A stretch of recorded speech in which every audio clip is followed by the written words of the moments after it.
The whole apartment smelled of rain, clean, damp, and slightly earthy, like the storm outside had slipped in and decided to stay.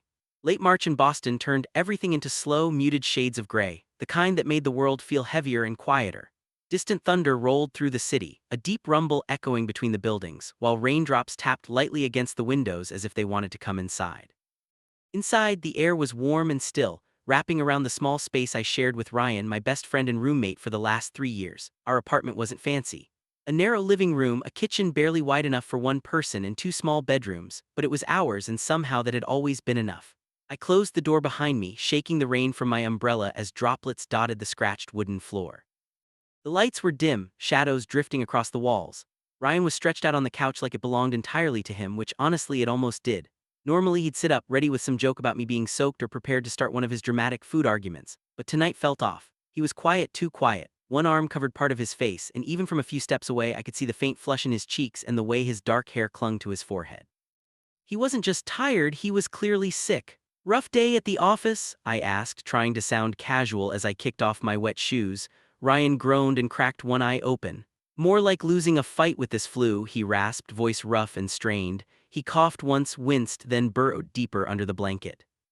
"I'm pretty sure I caught something from that client who wouldn't stop sneezing near me," he muttered. I smirked as I hung my coat. "You should start charging hazard pay." He let out a weak laugh that quickly dissolved into another groan as he sagged into the cushions. Ryan was 29, just a year older than me and usually unstoppable. Late-night design sprints, early gym sessions, endless deadlines. He powered through everything. Seeing him like this, wrapped up and drained, felt strange. Not wrong, just different, like witnessing a version of him no one else ever got to see. I stepped into the kitchen and switched on the kettle. "Tea?" I asked, already pulling out a mug. "Yeah, sure," he murmured, barely louder than the soft hum of the storm outside. Rain traced lines down the window above the sink, thin trails racing toward the sill. For a moment I watched them, letting the weight of the day slide off my shoulders. It had been one of those long days, clients unsure of what they wanted but needing it immediately. Still, coming home to Ryan usually made everything lighter, except tonight. Something felt off, not the weather, not the city, but the tightness in my chest every time I looked at him curled up under that blanket. "You look like you're auditioning for a zombie movie," I said as the kettle began to whistle. Ryan snorted, shifting his arm so both tired eyes glared at me. "Thanks, Alex, really supportive." His tone was dry, but there it was, the familiar spark, that small flicker he carried even when he could barely stay awake. The one that always pulled me into his orbit. "What are best friends for if not honesty?" I teased, pouring hot water over the teabag. Steam curled upward, soft and comforting, wrapping the kitchen in gentle warmth. I told myself it was just another night, just another storm, just Ryan being dramatic about a cold. But when I carried the mug over and set it on the coffee table, he tried to sit up only to slump halfway back down. "Man, I feel like garbage," he muttered, rubbing his face with one hand. His cheeks were flushed, his hair a damp mess. And for the first time he looked small against that oversized couch, not weak, just human in a way I wasn't used to seeing. I nudged the mug toward him. "Drink up," I said softly. "You'll live," he tried to smirk, but it came out softer than usual, almost grateful. "You're stuck with me either way," he murmured, his fingers trembling slightly as he reached for the mug. I chuckled and sank into the armchair across from him. Lucky me. Thunder rumbled again, deeper this time, making the windows tremble. The room felt smaller, like the storm outside was pressing closer, searching for a way in. I focused on the rhythm of the rain and the faint warmth rising from the tea, anything to avoid the strange flutter tightening in my chest. He was just sick. I was just helping. That's what friends do, right? But when Ryan lifted the mug and sent me a faint smile over the rim, something told me tonight wasn't going to stay simple. Rain hammered harder against the glass, drowning out the quiet hum of the apartment. The air felt heavier now, charged with something I couldn't name. Ryan sat curled up on the couch, hands wrapped around his mug as steam drifted over his face like a thin veil. He'd only managed a few sips, every motion slow and tired, as if the fever had drained the usual spark from him. "This is pathetic," he muttered, setting the cup down with a soft clink. "I can barely lift my arms." I raised an eyebrow, leaning back with my arms crossed. "You sure you're not milking this for sympathy?" He shot me a look, half glare, half grin, pure Ryan even through the exhaustion. "Oh yeah, Alex, totally, I faked a fever just so you play nurse," he rasped. I laughed, shaking my head. "If that's your plan, it's failing. You look like a burrito that gave up halfway." Ryan snorted and tugged the blanket back up. "Rude, I'm a premium burrito, thank you." He tried to sit up straighter, but a wave crossed his face as he pressed a hand to his forehead. "Okay, fine," I said with a faint smile. "A premium burrito that needs a shower, you look miserable." I feel disgusting, he admitted, voice weak but honest. I tilted my head watching him fight for balance, something warm and uneasy twisting in my chest. You sure you can handle that? You look like you'd pass out halfway there. Ryan groaned and flopped back into the cushions. Don't tempt fate, man, I'm already on thin ice. Another roll of thunder shook the walls, the lights flickering briefly. I stretched my arms over my head and sighed. All right, drama queen, come on, I'll help you. Can't have you passing out and blamming me later. He cracked one eye open, a faint smirk tugging at his mouth. You're actually serious? Of course I am, I said lightly. What's a best friend for if not dragging you around when you can't stand on your own? Ryan's smirk softened into something quieter. Fair, just don't drop me. I crossed the room and offered my hand. He took it, his fingers cool and unsteady, and I pulled him up carefully. His arm looped over my shoulders, his weight heavier than I expected. Heat radiated through his sweatshirt, seeping into my side. You're like a walking furnace, I muttered as we shuffled toward the hallway. Yeah, well, you're stuck with me, he murmured, his head dipping slightly. It wasn't a long walk, just a few steps to the bathroom, but every movement felt slow and deliberate, like the air had thickened around us. I nudged the bathroom door open with my foot and flicked on the light. The tiny space was all white tile and chipped paint. As soon as I turned the shower handle, hot water hissed through the pipes and steam began to rise, filling the room with soft, hazy warmth. Ryan leaned heavily against the sink, catching his breath. You good? I asked, stepping back a little. He nodded, though the motion was slow and uncertain. Yeah, just give me a sec. His knuckles were white against the porcelain and I hesitated. Normally I'd let him handle himself, he was stubborn like that, but tonight he looked like he might actually fall over. Dude, you're not exactly inspiring confidence, I said, folding my arms. He glanced up, hazel eyes catching the light, and let out a short laugh. What, you gonna stand there and supervise, make sure I don't drown?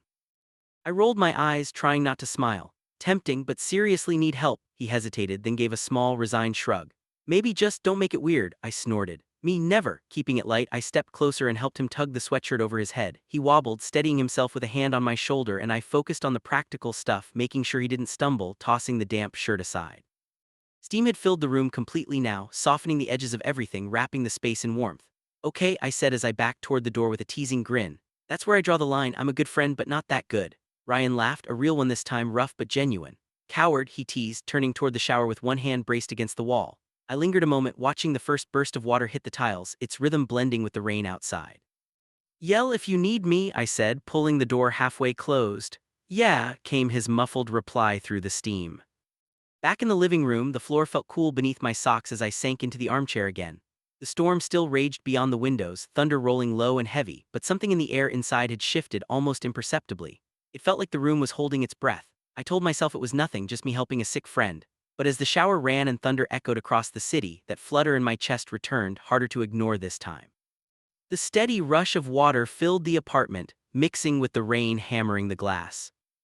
I stretched my legs out, staring up at the ceiling like it might offer answers for why my thoughts wouldn't settle. The apartment was quiet otherwise, only the storm, the hum of pipes, and the occasional soft thud from the bathroom as Ryan moved around.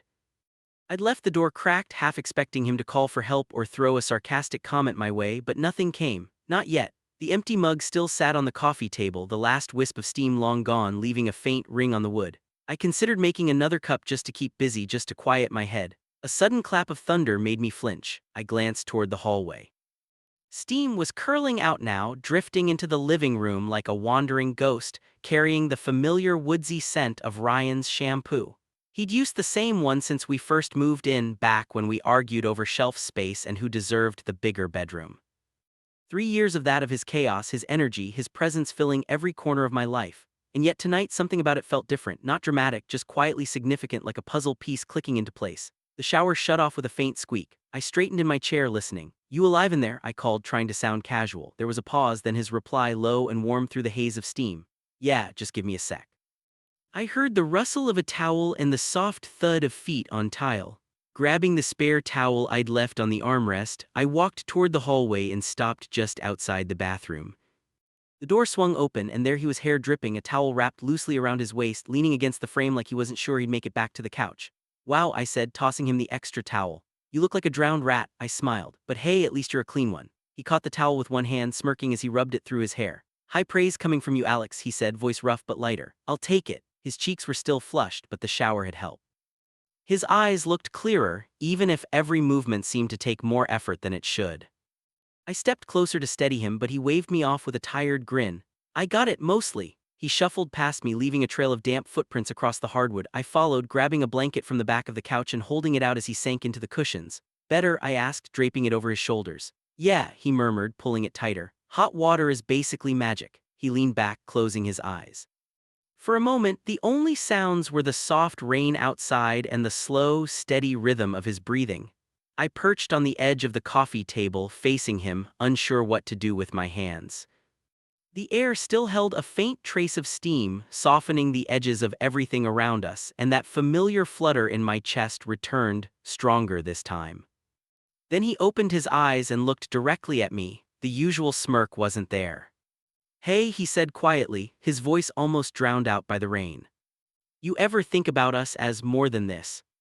My breath caught. For a moment I forgot how to move. It wasn't dramatic, just a simple, honest question suspended between us, fragile and dangerous all at once. I could have joked it away, turned it into something light, but his eyes didn't shift. They held mine, steady, searching. I tried to speak, stopped, swallowed.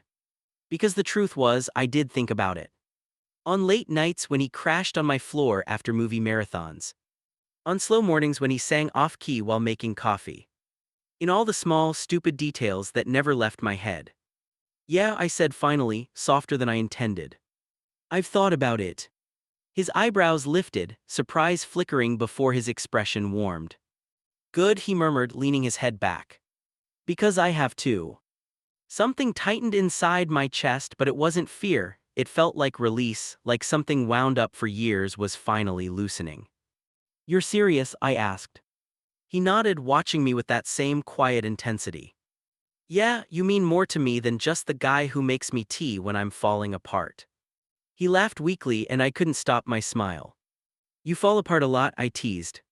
True, he chuckled, good thing I've got you then. I leaned forward, resting my elbows on my knees, really looking at him, damp hair sticking to his forehead, blanket wrapped around him, that subtle spark in his tired eyes. You do, I said. It sounded simple, but it felt like a promise, one I didn't even realize I'd made until it slipped out. He didn't answer right away. He just nodded once, a small, real smile pulling at his lips. Outside, the rain tapped softly against the glass, steady and calm.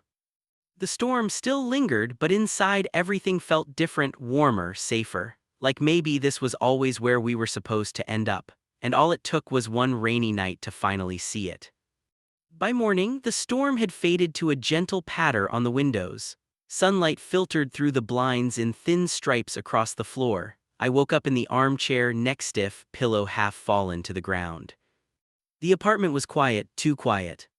For a moment, I sat there blinking at the ceiling, replaying last night in my head. Everything should have felt different after what we said, after what almost happened, but the room looked the same. Coffee mugs still cluttered the table. The blanket lay half-draped over the couch. The faint scent of rain still hung in the air. I rubbed my eyes and glanced at the couch. Empty. The blanket was folded, or something close to folded, and Ryan was gone. My stomach twisted, hovering between relief and something darker. Maybe he'd gone to his room. Or maybe he was already pretending last night hadn't happened. I didn't know which possibility stung more. Stretching, I pushed myself up and walked toward the kitchen, my socks silent on the floor. Then I heard it, the soft clink of a spoon, the low hiss of the kettle. Ryan stood barefoot on the cold tile, pouring coffee like it was any ordinary morning. Morning, he said, his voice was still rough but steadier than last night. He wore an old t-shirt and sweatpants, hair sticking up in chaotic spikes like the night had wrestled with him. Morning, I echoed. Leaning against the counter, he glanced at me with a crooked smirk. You look like you slept in a pretzel. I snorted and ran a hand through my tangled hair. Thanks to you and your couch-hogging habits. He shrugged and slid a mug toward me. Consider it payback for the tea.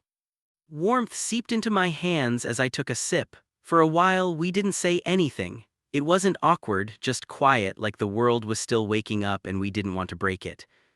Last night kept circling in my mind, his question, my answer, the new space between us that felt less like a barrier and more like a doorway. I waited for panic to hit, for overthinking to take over, but instead, a strange calm settled in. And it wasn't scary. Not anymore. So, he said finally, breaking the silence as he leaned back against the counter, mug in hand, where does that leave us? I looked at him, sunlight catching in his eyes, familiar and brand new at the same time. I didn't have a perfect answer. Right here, I said. For now, that's enough. Ryan smiled, small, real, and lifted his mug in a lazy toast. Right here, he echoed. Outside, the last drops of rain slid down the glass, catching the early light like they didn't want to fall. And for the first time in a long time, everything felt exactly where it belonged. You're not going to start avoiding me now, are you? He asked suddenly. I blinked, thrown off, and Ryan grinned, his classic teasing grin. What? I said. He shrugged, swirling his coffee. You know the whole, oh no, we talked about feelings thing. I lifted my brows at him. Better hide forever, huh? I know how your brain works, Alex. I rolled my eyes, but honestly, he wasn't wrong. My thoughts were already running in circles. What if this changed everything? What if things got weird? What if people at work noticed? What if my family, who I hadn't even told anything yet, would never understand? It's not like that, I said, folding my arms across my chest. I'm not avoiding you, I'm literally standing right here, are I? Ryan tilted his head, studying me with that annoyingly accurate intuition. True, but you've got that look, like you're about to bolt or start writing a pros and cons list in your head. I snorted because, yeah, that was absolutely something I'd do. Maybe I am, I admitted. Pro, you make decent coffee. Con, you're a nightmare when you're sick. Ryan laughed, loud, warm, real, and the sound sliced clean through the tightness in my chest like sunlight breaking through heavy clouds. Fair, he said, grinning, I'll take it. The kettle clicked off. He turned to refill his mug, moving slower than usual, relaxed, softer around the edges. I watched him in that quiet moment, the way he rubbed the back of his neck when he was tired, the loose fold of his shirt on his shoulders. He was still Ryan. Still the guy who dragged me out for midnight diner runs. Still the one who argued about who'd survive a zombie apocalypse. But after that night, he was also something more. Something I didn't quite know how to name yet. You feeling better? I asked. He nodded, yeah, not 100%, but I'll live. He shot me a crooked smile, thanks to you. I shrugged, trying not to make it a big deal, just doing my job. His smirk softened and his voice dipped lower. You're good at it, you know, taking care of people. My throat tightened. I stared down at my mug, swirling the last bit around just to keep my hands busy. Only when they're worth it, I said quietly. When I looked up, he was still watching me with that warm, lingering look he'd given me the night before. Good to know, he murmured.